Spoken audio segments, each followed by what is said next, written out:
Okay, everybody, let's go ahead and do this. All right, let me move this screen around real quick. Okay, all right. Ask me anything for Thursday, November 28th, 2024. I see on the monitor that my daughter is up and moving around. She should not be, but she is. So we're going to try to go quick because I don't know what she's going to do to my daily schedule. We'll start with a shout out. This is from Blair B, who just posted this in the private Facebook group. He just got his email notification that he's been around for 1 year with Linchpin, committed for 1 year. He says, hard to believe it's already been a year of Linchpin. I'm so glad to have found it. Not only is the program great, but the community is impossible to beat.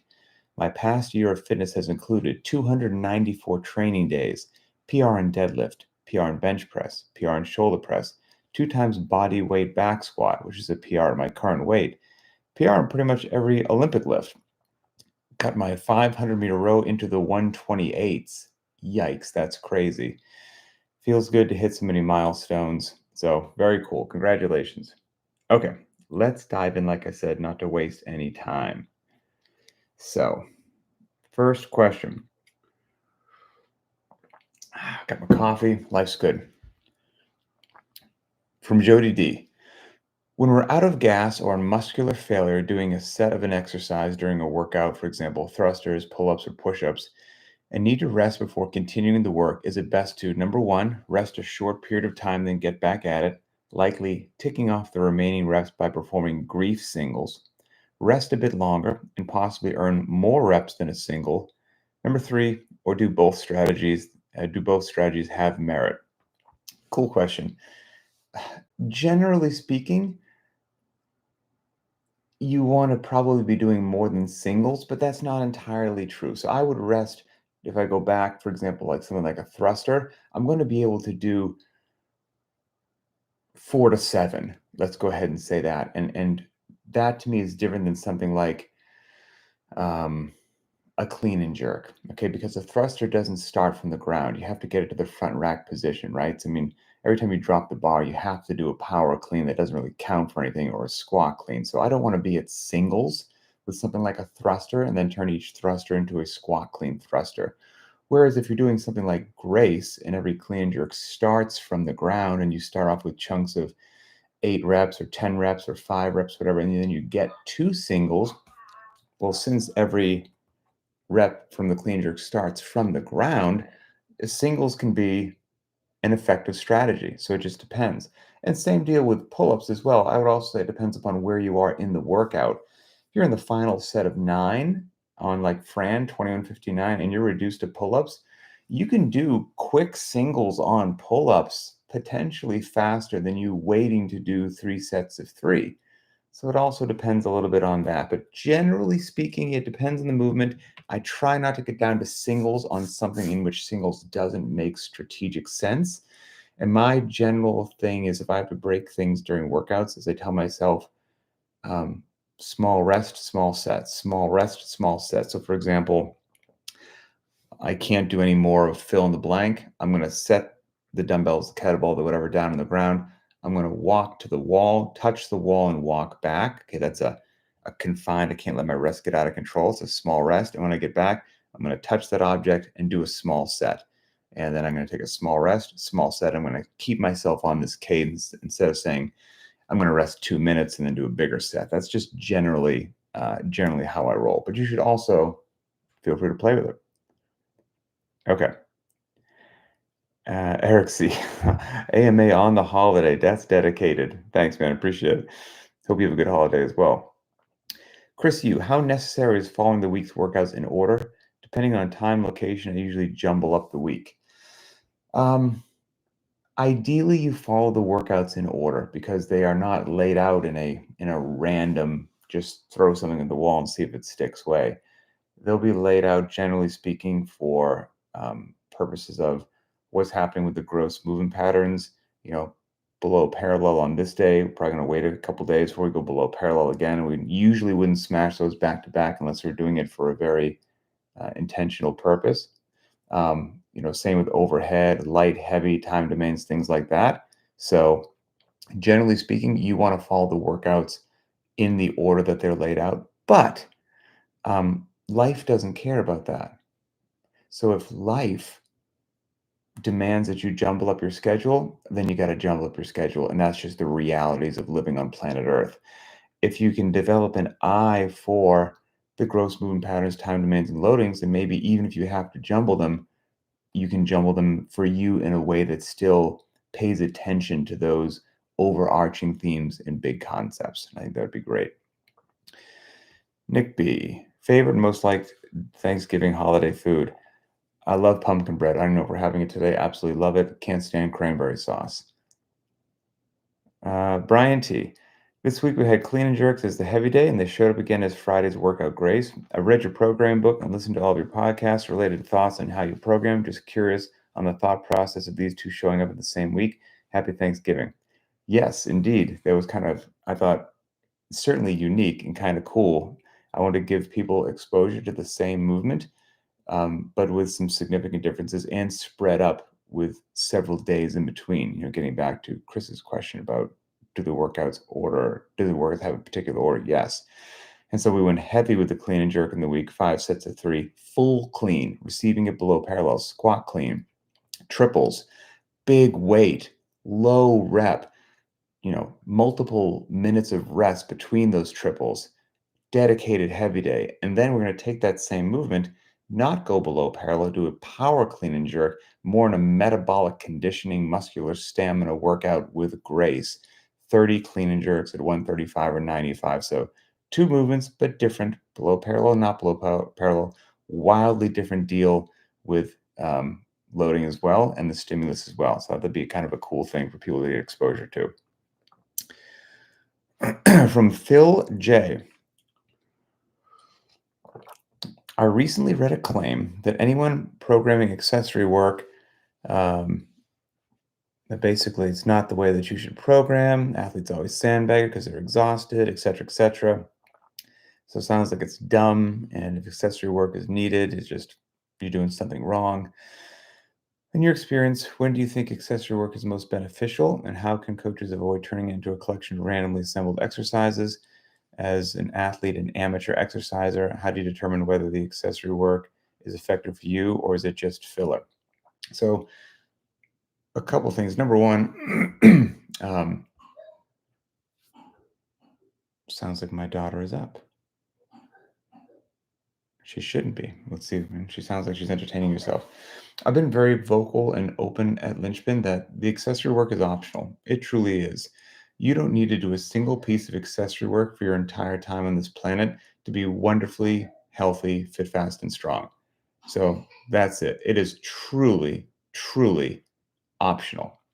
That being said, accessory work for people that want to do it, it can serve as a great option to break through a particular plateau. Depends if you've been working out 1 year or 10 years. Do you know that just overhead is an area that you struggle? And if so, as a known deficiency, not as an opinion, as a known deficiency, overhead's bad for you, and you would benefit from touching a bit of overhead work a couple times a week more than maybe somebody else. That makes sense. Not all of us are perfect head to toe. Do you struggle with midline? Do you struggle with below parallel? Do you struggle with engine? And accessory work can be a great way to touch on those areas of athletes that have known deficiencies. And accessory work shouldn't be random nonsense. I'm sure there's a way to program it like it's random nonsense, or it can be programmed like everything else, paying incredible attention to what we're doing yesterday, today, tomorrow, the gross movement patterns, the time demands, the overall volume that the athlete has been exposed to, and all of that good stuff as well. And so it certainly has value. And if you're interested in doing it, or anyone is, I would recommend that you don't dive right into it. Like, it should be respected, because if you're not ready for it, it is too much for most people, and then you're going to be doing too much. You're going to be overtrained, under recovered, and things aren't going to go well in the gym, and that's not what we want. And so if you are interested in playing with the accessory work, you should scale it. Don't do it 5 times a week. Do it twice a week. And then if that seems to go well, do it 3 times a week and build up. And you don't need to do the whole session, right? Usually we give 2 pieces. Don't do both.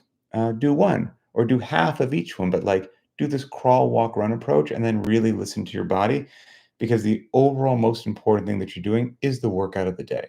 and the workout of the day needs to be going in the right direction. Period. End of story. That's what matters. It doesn't matter if you're an accessory work hero. It matters that your primary strength and conditioning piece is going well.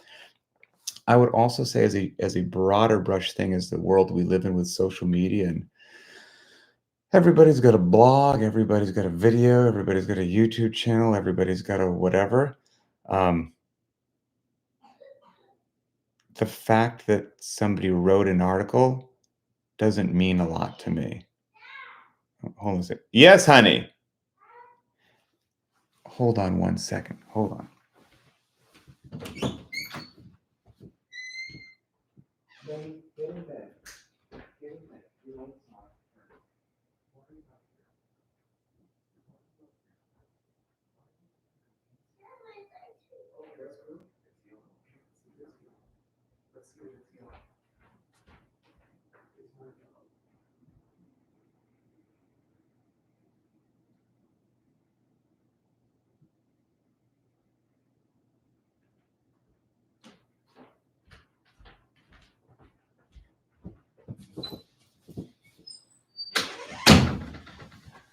Okay. There's some real life dad stuff for you right there. How to go handle a child getting out of bed unnecessarily. So, getting back to it, somebody on the internet wrote an article with a strong opinion. Okay. Cool. Here's an interesting thing, and this is one of the general things I learned from many years on like the seminar staff, which was a very beneficial time for me because every single weekend for a while, depending upon when I was on seminar staff, there was a phase where CrossFit was seen as just dangerous and terrible, and there were no peer-reviewed studies and all this. And every weekend we'd just like go to battle with some academic in the audience. It was crazy, actually.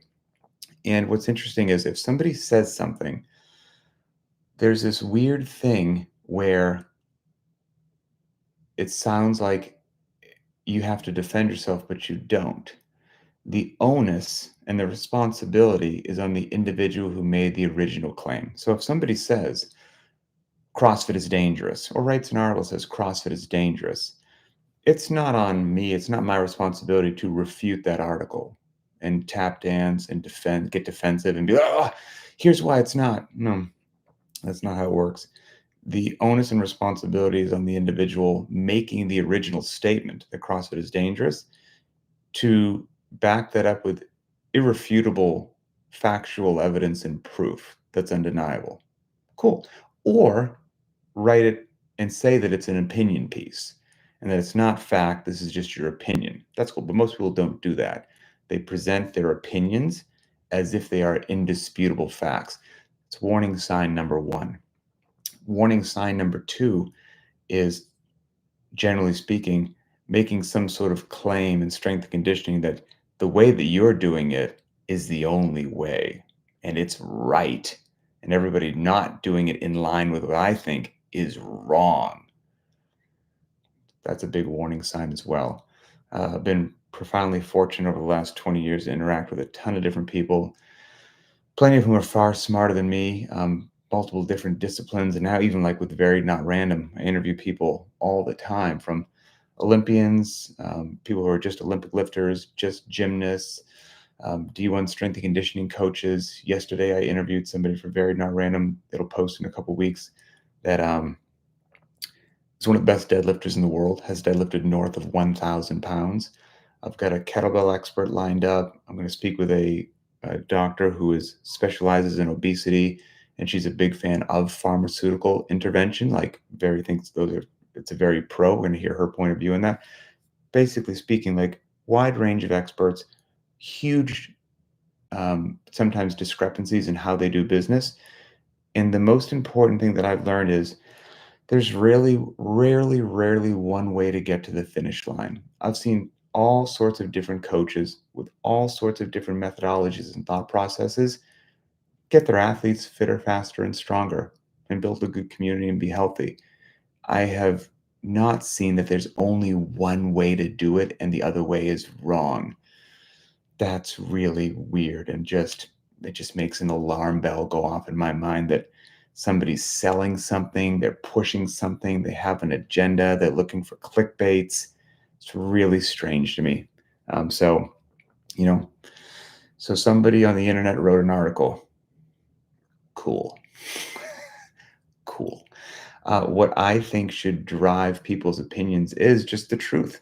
Your eyeballs are a wonderful metric for what reality is. Your posting on BTWB doesn't lie. And so, what would determine if what you're doing, whether it's what we do at Linchpin, is it heavy lift plus Metcon? Is it accessory work? Is it no accessory work? Is it more of a running bias? Is it whatever it is? What would determine as to whether or not that protocol is effective? Not an article on the internet. It's the actual data from your community. Are you and your cohort of people around you that are training moving in the right direction, generally speaking? Everyone has a bad day or doesn't PR every day. We get that. But generally speaking, are things going where you want them to go? If the answer is yes, it's really odd if somebody says what you're doing is not working. That's peculiar. That makes me highly suspicious. So, you know, pick your favorite article on the internet. I've read one that says CrossFit is dangerous. I've read one that said CrossFit's the best thing in the world. Which one's right? High carb diets are good. High carb diets are bad. Which one's right? They're both articles on the internet. Fat is bad. Fat is good. Kipping pull-ups are dumb and cheating. Kipping pull-ups are wonderful because they require more athleticism, central nervous system development, and produce a higher power output. I've read both articles, which is true. The interesting thing is we've got a community of thousands of people from beginner, intermediate, and advanced that is uh, a group of people that any scientific experiment would kill to have, because most of them are like 10 to 20 people. We've got thousands of people, and so seems like things are going pretty well. So that's that. Greg Glassman, God bless him. I won't swear like he did. He's very, but when I say sucker, just, he said that word, but, with the F beginning it, but it'll get the whole point across. And it was encapsulating this thing great. Somebody wrote an article on the internet, somebody did a peer-reviewed study, somebody said something, right? And then, CrossFit's dangerous, accessory work's dumb, whatever it is. And Greg basically said, if somebody makes a claim, like I said earlier, it's on you to prove that claim right. It's not on the other person to get defensive. And so, for example, the example he gave is, let's say that you meet somebody and they say, hey, you know what? I've got a unicorn in my house. Well, it's not on you to prove somehow that they don't have a unicorn. It's on the individual that said they have a unicorn to prove it. And so Greg's like, if somebody says they've got a unicorn in their house and then they look at you, what you should say is, okay, march that little sucker out here in a leash and let's see it. Right?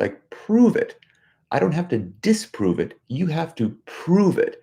And so that rarely actually happens. Most people just make a video that's clickbaity or write an article and give some just very strong opinion presented as fact. And it's usually short-sighted, and it will probably happen every day somewhere on the internet for the rest of our lives. So that's my general consensus on that. I got to hustle. My daughter is already up. Tempest. Why can Tempest be paired with an OS watches and not with other brands? They're working on that. Yep, they're working on that. So I know that is one of the things they want to do is expand what Tempest can be used. But right now, I believe it's just Apple products. Sebastian W. On weightlifting belts, I've never used them and lifted. Oh, I've never used them and I've lifted without them. At what point in your training, proficiency, strength development does it make sense to start wearing one? I would say most people actually do wear one. It just depends upon whether or not you're comfortable in it. I don't use one, not because it's not beneficial, but I just didn't grow up using one. And now whenever I put one on and try to teach myself how to use it later in life, it feels so uncomfortable to me that it actually distracts me from the lift. And that's not a good thing under heavy load. But I think I'm the oddball. For most people, lifting a belt doesn't make you like magically um, stronger and resistant to injury. That's not it. It's ideally supposed to give you an implement from which you can brace against to make you more aware of having good midline strength and then having a better lift. And so lifting belts certainly have value. And a lot of people I know won't lift lighter loads with them, but when they get up to a higher percentage near their 1 rep max, they'll go ahead and throw the weight belt on, probably somewhere at 70% or more of their 1 rep max. If you could only have, from Brennan, 5 pieces of workout equipment, what are you choosing? Don't hold me to this because I just scratched it down real quick before I clicked on. So this could be, if I glanced at this over the course of the day, I might change my mind. But I just said a barbell and bumper plates. I'm considering that one item, not two. Barbell and bumpers, a pull-up bar, a rower, a squat rack, and a good set of dumbbells. I think I could go really far. Scott W. Is it possible to get too comfortable doing workouts not for time and kind of for time without running a clock? Yes, great question. Absolutely, it is. Yeah. Now, here's how I would say it. Don't be confused. Intensity drives results. High intensity drives results. Period. End of story. But modulating intensity and allowing yourself days of kind of for time or not for time, that helps keep people consistent. So it's important to understand that intensity drives results, and then other things that you can play with, such as modulating intensity and running or not running the clock, that helps keep people consistent, right? Because what good is it if you're super intense and then you burn out after year one and you don't work out for the next 10 years? Well, in that case, I would have rather had you work out moderately for 10 years than intensely for 1 year and never work out again. I know that's an extreme example, but hopefully it paints the picture. What most regular human beings do is they just intersprinkle both of those things over the course of their life to keep themselves in the gym. And then on days that they're just not feeling it, maybe they allow themselves to go a little easier and that recharge their batteries and then they can hit it the next day. Now, if you're in some rut where it's always being kind of for time and not for time, and then it just depends why. Did you just have a newborn baby and your life is turned upside down and you're not sleeping and your free time is absolutely evaporated? I can see why you're making those choices. But, if life's kind of normal and you've got into that rut, yeah, you want to try to bring a little bit more of intensity back there. That's going to be your friend, like without a doubt. Intensity drives results. Modulating intensity and playing with the clock help keep people consistent. That's the best way I can say that. Okay. My little girl is screaming for me. I need to go take care of her. Final question is about training for Hyrox. Yes, uh, training for Hyrox is awesome. And we've got a bunch of people that if you follow Linchpin, you will be adequately prepared, overwhelmingly so. And so enjoy. We'll talk later. Sorry, I was going to give a longer answer to that, but my daughter's screaming.